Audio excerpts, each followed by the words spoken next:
For any country, the basic goal is to provide good life and well-being to its citizens. In order to provide well-being of citizens, countries have to undertake national development paths.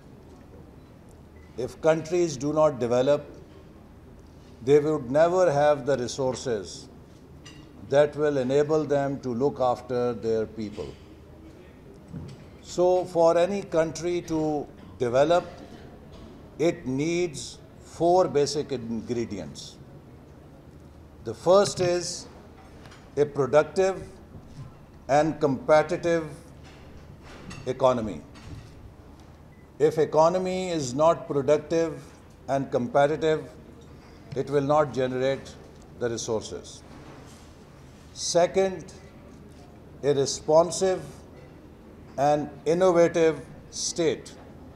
The state structure has to be responsive to the dynamism and the changes that are taking place, because if the state is not responsive and innovative, its ability to be a productive and competitive economy will be compromised. 3, it needs a capable administration and inclusive institutions.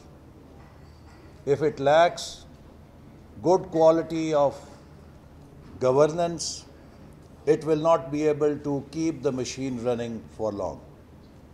And fourth, it needs a shared identity and equal treatment of its citizens for 2 reasons. One, no system can continue for long without stability. And in order to have stability, you need to treat your people well.